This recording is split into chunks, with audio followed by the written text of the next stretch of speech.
Eu defendo o agente porquê? Primeiro, um jogador de futebol, para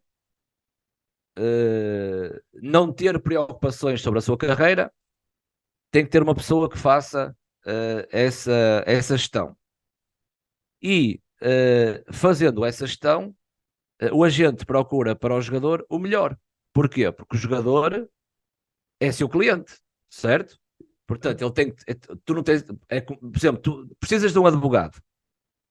Tens de ter um advogado que te defenda. Precisas de fazer a contabilidade e não sabes. Tens de contratar um contabilista, certo? Um jogador, para fazer a gestão da sua carreira, vai contratar, entre aspas, arranjar um empresário. E esse empresário, pelas leis da FIFA, um, só pode assinar um contrato válido de 2 anos. Há 2 anos. Chega ao final dos 2 anos, tu podes renovar, certo? Só que as pessoas que criticam os agentes são as mesmas pessoas que nunca tiveram agentes. Nunca trabalharam com agentes. Ou nunca jogaram futebol, ou nunca tiveram ligadas ao futebol. E tudo aquilo que as pessoas consomem é aquilo que vem na imprensa, não é? E depois tudo aquilo que tu lês na imprensa, tu vais formular na tua cabeça uma opinião. E quem critica os empresários são pessoas que nunca tiveram ligação com empresários. E as pessoas, quando olham para os empresários, só conhecem Jorge Mendes, não é? Não conhecem Pro Eleven, não conhecem António Araújo, não conhecem o Teixeira, ou seja, não conhecem ninguém. A Afzal, ninguém. Conhecem só Jorge Mendes. E a crítica aos empresários vai muito ao encontro do clubismo.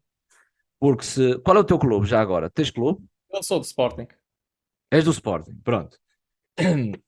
O Ruben Amorim diz que o Mateus não vai sair. E passado uns meses, o Mateus vai embora para o Wolverhampton. O adepto do Sporting, o que é que ele pensa? Filho da mãe do empresário, pá. A culpa é do empresário. Porque foi o empresário que tirou o Mateus do Sporting. Porque o adepto vai sempre defender o Sporting. Entendes? O jogador tem um contrato de trabalho profissional com quem? O Com o clube? clube. Pronto. O contrato é um contrato assinado, imagina, por 3 anos. Certo? Depois, o jogador tem um contrato de agenciamento com o empresário, em que o empresário, através do seu trabalho, porque eles trabalham para ganhar dinheiro, vai procurar tentar aumentar o valor do seu produto, que neste caso é o ativo, que é o Mateus, e o empresário bate à porta do Atlético, bate à porta do Wolverhampton, bate à porta do Milan e diz: olha, meus senhores, tem aqui um jogador, eu gostava que vocês o observassem, é um bom ativo, e fala com o Sporting e diz: opá, não, eu estou a tentar mostrar o Mateus ou outros jogadores, isto é bom para o jogador, é bom para o Sporting, é bom para mim, que eu também vou ganhar a minha comissão. E o Sporting pode dizer: opá, não faças isso. Imagina o Sporting, não faças isso. Deixa cá estar o miúdo, certo? Ou pode dizer: opá, ok, trabalha, estamos aqui a precisar de algum dinheiro, se vendermos o Mateus a um bom preço é bom para o clube, então, ok. Há esses dois cenários. Quando o empresário chega à beira do jogador e diz: opá, temos esta situação, pá, temos aqui um clube que, né? O que é que acontece? O empresário e o jogador vão falar com a entidade patronal porque o contrato tem que ser respeitado e diz ao clube: olha, eu tenho aqui uma situação que é, pá, o Wolverhampton paga X, o miúdo vai ganhar Y, qual é a posição do Sporting? E o Sporting diz assim: opá, esquece, não negociamos, não há nada a fazer, certo? Tens que perceber que o jogador é um ser humano, o jogador pensa, não é máquina, não estamos a jogar FM, entendes?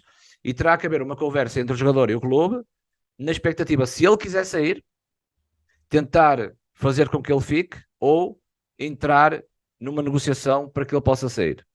O empresário pode forçar a saída? Pode, mas força a saída perante o jogador, em que a responsabilidade estará no jogador perante a entidade patronal. Foi o que aconteceu com o Enzo, certo? E o Certo? que aconteceu com o Enzo foi o clube juntamente com o Chelsea, queria que ficasse até ao final da época e o Enzo não perdia um cêntimo.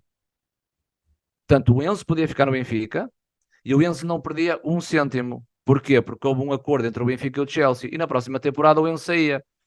Só que o próprio Enzo bateu com o pé.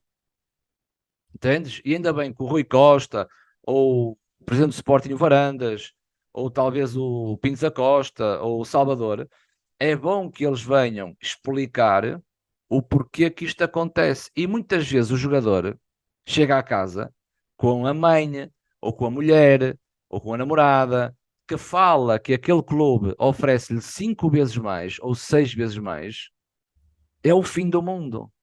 Portanto, o pessoal coloca o empresário no meio ou no centro de todos os problemas que envolvem os jogadores do seu clube. Só que as pessoas esquecem-se que o empresário do jogador de futebol não é só aquele que está lá em cima a trabalhar.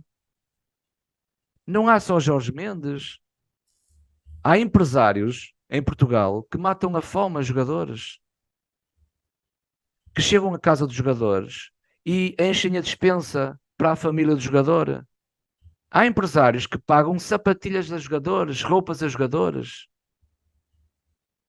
E as pessoas esquecem-se que, como nunca lidaram com empresários, a única imagem que eles têm é do Jorge Mendes.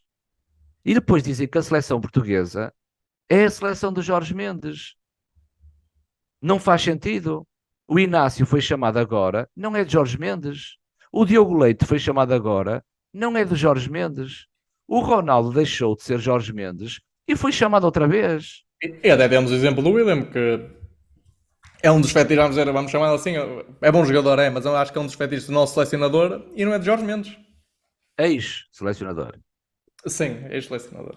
É Agora o vamos. O William Carvalho é do Pere Guardiola. É do irmão do Guardiola que está no City. Só que Exato. a falta de conhecimento das pessoas leva a que eu olho para aquele empresário e aquele empresário representa todos os empresários espalhados por todo o mundo. Agora, há maus empresários, há merdas, há merdas. Há empresários que enganam, que roubam, que... Mas atenção, isso também há maus treinadores e bons treinadores. Claro. Há maus presidentes e bons presidentes. Agora,